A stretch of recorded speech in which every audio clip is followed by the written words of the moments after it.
Então vamos aqui. Então vamos fazer a revisão, deixa eu esperar o slide passar. Então nessas 2 semanas que nós vimos o conteúdo de evolução, que está dentro do conteúdo do 9º ano, antigamente a gente não via evolução dentro do conteúdo do 9º, né? A gente estudava química e física somente no 9º ano, mas com a nova BNCC acrescentou dentro dos conteúdos do 9º ano genética, evolução e ecologia. Então nós estudamos genética no 2º bimestre e aí estamos terminando evolução hoje. Então, origem da vida. Quem quiser participar da aula, aí ativa o microfone e fala. Depois que terminar de falar, desliga o microfone novamente, tá? Então, a origem da vida sempre foi um dos grandes questionamentos de todas as pessoas. As pessoas ficavam pensando, né, da onde surgiu?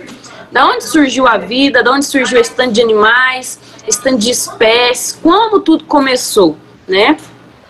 Então, a primeira teoria que se acreditava é a teoria que existe um ser maior, que é denominado de Deus por nós, e esse Deus criou tudo que existe no mundo hoje, do jeito que foi feito, né? Então, nós temos a Bíblia que conta a história da criação do universo, né? Então, Deus foi a pessoa que criou todos os animais, todos os seres vivos, vegetais, tudo.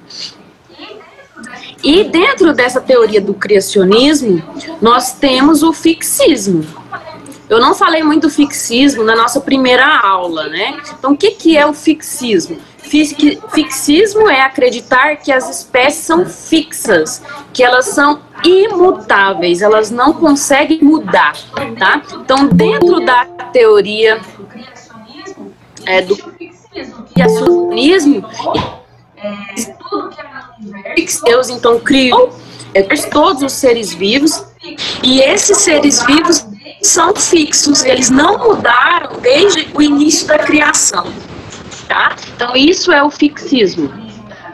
Outra teoria de origem da vida é a panspermia cósmica, né? O que é a panspermia cósmica? É acreditar que todos os seres vivos vieram de um outro planeta. Então, seres vivos de outro planeta vieram aqui na Terra e colonizaram. Então, acredita-se que os seres vivos vieram de um outro lugar. Mas, com o passar dos anos, né, depois de 1000 e tantos anos, as pessoas, elas começaram, né, principalmente os que são chamados de naturalistas, eles começaram a querer provar as coisas, né? Então, como que a vida surgiu? Então eu tenho que provar, né? Então, um dos experimentos que eles utilizaram, que tem até na primeira aula, era colocar pedaços de carne, né? Porque eles acreditavam que a vida surgia da matéria orgânica. Então existia a matéria orgânica e aquela matéria orgânica, e daquela matéria orgânica surgiu vida. Mas aí teve um naturalista, que eu não lembro agora o nome, que fez um experimento, colocou um pedaço de carne dentro de 2 frascos. Um frasco ficou aberto, o outro ficou fechado. Nesse frasco aberto, as moscas vinham, pousavam, colocavam seus ovos e poucos dias depois tinha as larvas. No frasco que ficou vedado, fechado, não surgiu nenhum ser vivo dela. Então aí com isso ele provou que a vida não surgia de matéria orgânica, tinha que ter outra forma da vida surgir, né? Então surgiu também as teorias evolutivas. Dentro das teorias evolutivas a gente vai estudar Darwin e Lamarck. Então, o primeiro cara a criar uma teoria para explicar a origem da vida e a diversidade das espécies foi Lamarck. Lamarck nasceu em 1744 e morreu em 1829. E o que Lamarck falava, né? O que ele acreditava? Ele acreditava que as espécies eram mutáveis, elas mudavam, né? E aí ele criou as 2 leis, a lei do uso e do desuso E o que é a lei do uso e desuso? Quanto mais eu usava uma parte do meu corpo ou um órgão, aquele órgão se desenvolvia. Se eu não usasse aquela parte do meu corpo, aquela parte iria se atrofiar. Então, com isso, de usar e não usar, iria se desenvolvendo e diferenciando as espécies. Além disso, ele falou que as características adquiridas, elas eram transmitidas para os seus descendentes. E aí usa como exemplo a girafa, né? Então a girafa, por que a girafa tem um pescoço grande? Será que ela nasceu com pescoço grande, assim, a primeira girafa? Não, né? De acordo com Lamarck, ele acreditava que a girafa, ela esticava o pescoço para conseguir alimento. E por isso, de esticar o pescoço, ela foi desenvolvendo o pescoço e aumentando o tamanho dele.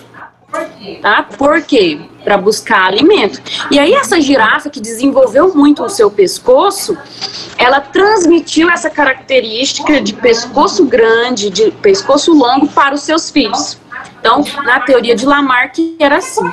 Depois de Lamarck, vieram outros dois cientistas, que são Wallace e Darwin. A gente sempre fala mais de Darwin, né? Então, o Wallace foi colega de Darwin, na verdade.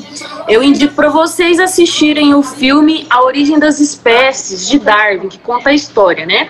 Na verdade, o Wallace, ele fez uma expedição para a Amazônia, e aqui na Amazônia, ele estudando, observando as espécies, ficou morando aqui muito tempo, eu acho, observando as espécies e fazendo experimentos observacionais, e ele concluiu que as espécies mais aptas eram as que conseguiam sobreviver e se manter.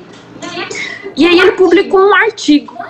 Quando Darwin viu isso, né, Darwin ficou, né, na verdade, magoado, ficou enciumado, porque Darwin já tinha descoberto isso antes de Wallace. Só que ele não tinha publicado, né, ele não tinha publicado os seus conhecimentos. Ele tinha feito aquela viagem de barco em volta do mundo, só que ele não tinha publicado o artigo. Wallace publicou primeiro que ele. E aí, o que aconteceu? Darwin mandou uma carta para o Wallace. O Wallace era fã de Darwin. E o Darwin escreveu numa carta que queria publicar um livro junto com o Wallace sobre esses experimentos, né? E aí os dois se juntaram e publicaram um livro. Depois, Darwin sozinho publicou um outro livro, que é chamado de A Origem das Espécies. Tem então uma foto dele nas nossas aulas passadas nos slides, né? Só que quem ficou mais famoso foi Darwin. Darwin ficou mais famoso dentro do mundo científico, até porque Darwin tinha um poder aquisitivo melhor do que o Wallace. Então Darwin era um nobre da sociedade, então ele tinha dinheiro, a família dele tinha dinheiro, então ele conseguiu publicar, ele conseguiu publicar seus livros, seus artigos e aparecer mais na comunidade científica. Então, para Darwin e Wallace, né, os dois, eles descobriram, né, que os organismos mais aptos sobreviviam e geravam descendentes. E aí Darwin criou as duas leis dele, né? A primeira lei é a lei da seleção natural, na qual ele não usou essa palavra seleção natural. Quem usou essa palavra de seleção natural foi anos depois, pessoas anos depois que falou sobre seleção natural. Darwin falou a palavra apto. Então, para Darwin, os organismos mais adaptados conseguiam sobreviver e os menos aptos morriam, né? E aí esses mais aptos geravam descendentes. E aí essas características dos mais aptos eram herdadas, né? E aí ele falou que esses organismos que eram mais aptos geravam descendentes e perpetuava a sua espécie. Darwin também falou da ancestralidade, que todos nós temos um ancestral comum. Não significa que nós viemos de um macaco, né? Como a gente lembra da aula passada. só significa que nós viemos de um mesmo ancestral comum que o macaco, né? Nunca um macaco vai virar um humano, ou um humano virar um macaco. Darwin só quis dizer que nós temos o mesmo ancestral comum. Lembrando que Lamarck e Darwin, eles não tinham conhecimento nessa época sobre a genética. Então a genética não era desenvolvida nessa época ainda. Então eles não sabiam que existia uma molécula, que era a molécula de DNA, né, nos cromossomos, dentro das células, que fazia com que essas características fossem passadas aos descendentes. Então eles não sabiam disso. Com o desenvolvimento, né, da engenharia genética e a descoberta do DNA e do RNA, que são as moléculas da hereditariedade, nós tivemos um acréscimo dentro das teorias, que é a nova teoria agora, que é a teoria sintética, ou também chamada de neodarwinismo, tá bom? Então, o que acrescentou nessa teoria sintética? A descoberta do DNA, do material genético, né? Então, na teoria do sintético ou neodarwinismo,